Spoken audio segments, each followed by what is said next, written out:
Muy bien, y a las 11:22 minutitos, hace rato que no converso con él y siempre es muy interesante escucharlo. Un hombre que ha sido gobernador de Mendoza, él es rosarino y además, para más dato, es hincha de Central. En cualquier momento va a venir para acá a verlo al Fideo, me parece. Fue candidato a presidente por el Frepaso, que hicieron un papel excelente en su momento. Después fue embajador en Juntos por el Cambio y ahora creo que nos va a ayudar a mirar la política en este momento. ¿Cómo le va, Bordón? ¿Cómo está usted? Un gran gusto escucharte y escucharla. Bueno, a mí tu teme nomás, me siento mucho más cómoda. Bueno. No, lo digo desde el afecto. Claro que sí, claro que sí. Y el respeto, además, ¿sabes? Que es así, aunque no me gusta elogiar a los periodistas, pero si no inhibo las críticas. Está bien, a mí critíqueme nomás. Doctor Bordón, ¿cómo está viendo el país? Y lo veo complicado.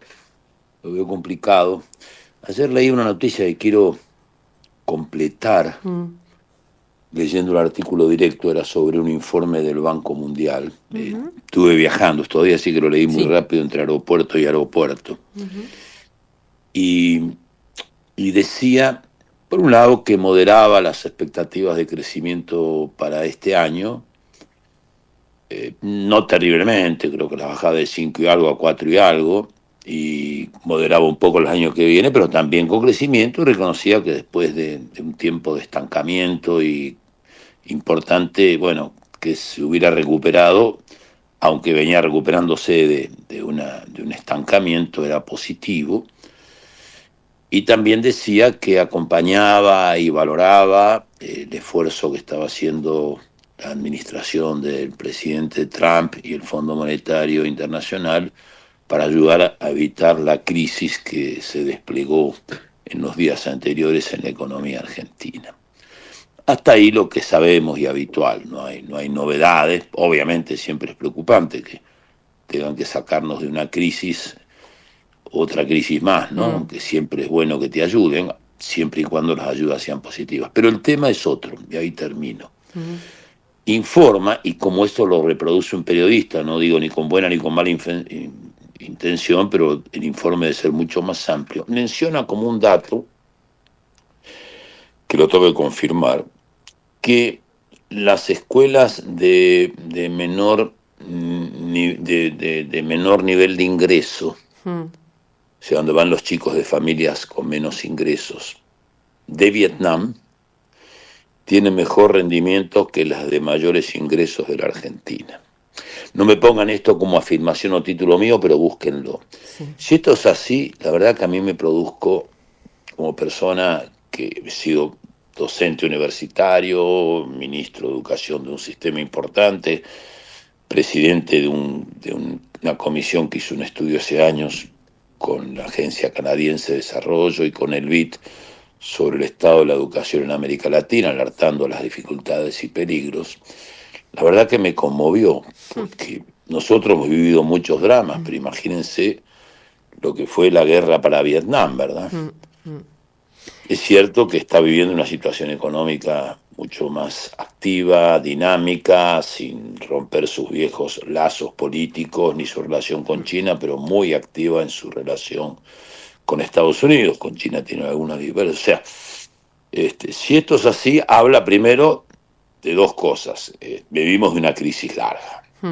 Y la segunda, no encuentro ningún dato ni en el campo político ni en el campo de las políticas públicas para que este gobierno, que fue votado frente a la decepción y el cansancio de lo que había venido ocurriendo en la Argentina, haya tomado ninguna decisión positiva, algunas creo negativas, como para resolver este tema que no lo creó este gobierno, pero que la verdad, poco por no decir nada, creo que nada ha hecho para superarlo. O sea que, ¿cómo no voy a estar preocupado por esto y por otros temas de la Argentina? Pero marco esto, porque no hay competitividad en el mundo hoy sin una población bien ocupada, y esta fue la ventaja competitiva y comparativa que creó la Argentina desde Sarmiento para acá, que la continuó con sus esfuerzos, lo que fue el radicalismo del 16, que con sus políticas de articular más el trabajo con la ciencia y técnica y con la producción generó el justicialismo, y que entró en crisis en alguna medida en la universidad con el golpe de Onganía, la noche de los bastones blancos, que expulsó a decenas de especialistas y de grandes académicos de la Universidad Argentina, y que la verdad que se viene deteriorando ya desde hace años, ¿no? Entonces, perdón que sea pesimista, aunque creo en la Argentina, y la verdad que estoy desde anoche de vuelta y feliz de estar en mi país. No tengo nada fuera de mi país, todo lo tengo acá y mi familia, pero la verdad que o nos tomamos en serio frente a estos datos cuando uno ve la superficialidad con que líderes, y no hablo solo de los políticos, tratamos los temas que son temas menores, y cuando nos ocupamos circunstancialmente de preocuparnos, entre comillas, por la educación, en general lo hacemos de una manera acotada y de una manera superficial y de una manera sectaria, con lo cual lejos estamos de poder encontrar caminos de solución. No quiero deprimir a la sociedad, yo sigo creciendo en mi país, no me voy de acá. A la única hija que por razones de trabajo y de familia trabajaba afuera, los otros están todos aquí. Y ninguno trabaja en el Estado. Además, les pido que se vuelvan, que estemos todos acá. Claro. Pero, mire, doctor, sigo amando mi país, pero esta es la realidad, ¿no? Ayer, en el programa de televisión, entrevistaba al rector de nuestra universidad, el doctor Bartolacci, que es un tipo, para decirlo así, un tipo muy interesante. Sí, yo lo conozco y lo valoro. Bueno, en su lucha, ¿no?, por posicionar la educación, y él me decía más o menos lo que usted dice. Uno escucha políticos o escucha representantes institucionales hablar y elogiar la educación, pero cuando llega el momento, después miran para otro lado o no debatimos a fondo. Dice, nosotros necesitamos debatir imperiosamente la educación, imperiosamente el sentido de nuestras universidades, y además esa conexión que a mí particularmente siempre me preocupaba y me preocupa, y por eso se lo expresé, que es la gran zanja que hay entre la educación media y la terciaria o universitaria. Ahora, sí, los que quieren gobernarnos en cualquier estamento no acuerdan esto, no priorizan esto, y Argentina podrá tener el litio, podrá tener Vaca Muerta, que no es menor, pero no tendrá esa calidad de vida que nuestra sociedad puede tener. Totalmente de acuerdo. Dos reflexiones cortísimas, porque tengo la mala costumbre. Sí.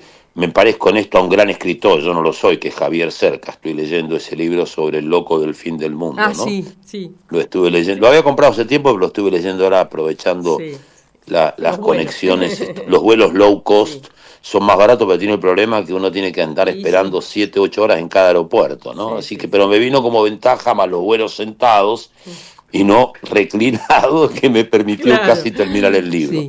Y Javier Cercas, en las discusiones, conversaciones que tiene con la gente, expresa lo que yo le conocí una vez en un debate en Chile con un gran escritor chileno, que es un charlatán. Yo cuando leía el libro, y él de algún momento se autocriticaba, me acordaba que ese es mi defecto. Pero voy al tema. Dos cuestiones. Primero, es verdad, pero también los que somos parte del sistema educativo, yo hoy no doy clase, pero fui casi 30 años profesor titular de la universidad y me dediqué siempre a este tema. Y hoy en la Universidad Nacional de Cuyo, aparte de colaboro con otras universidades, por supuesto ad honorem, ¿no? Soy parte de un consejo asesor de la Universidad Nacional de Cuyo, la gran universidad del oeste argentino. Y con esta crisis y los errores y las agresiones sin razón que el presidente Milei hizo a la hora de acusar a las universidades argentinas, yo también conversé con mis colegas y autoridades, porque ciertamente la sociedad argentina reaccionó contra eso, mayoritariamente los que habían votado, muchos de ellos que habían votado a Milei, y por supuesto los que no lo habían votado. Pero lo que no terminamos de asumir, algunos lo hacen, es también autopreguntarnos los propios errores y correcciones que tenemos que hacer. La Universidad Argentina cumple errores porque mucha gente trabaja mucho y con varios salarios, pero también tiene déficit de funcionamiento porque la comunidad universitaria no terminamos de reflexionar sobre qué cosas tenemos que mejorar, sobre qué gastos tenemos que priorizar y sobre cuando pedimos más recursos, para qué los queremos utilizar. Digo esto no porque creas que sea la comunidad universitaria ni la educativa la principal responsable, sino porque este corporativismo que tenemos todos, algunos en una medida grave y corruptos, otros en una medida de que la cultura nos domina y lo hacemos. Este es el primer tema.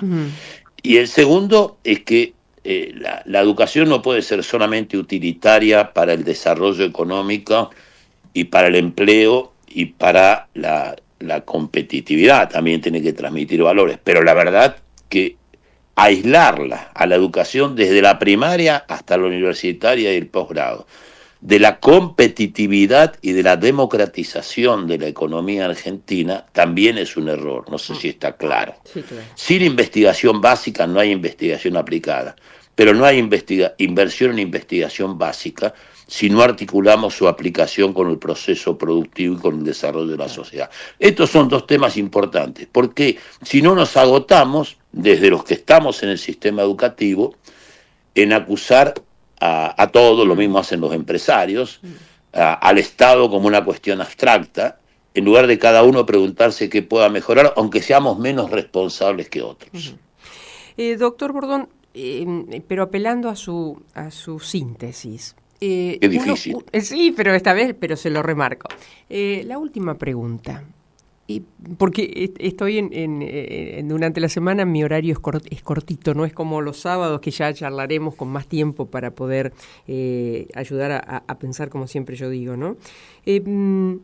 La política no se ha hecho una crítica, no hay una crítica de por qué llegamos hasta acá, por qué llegamos a tener un Milei. Los peronistas, los radicales, los socialistas, los macristas, es decir, no hubo una crítica.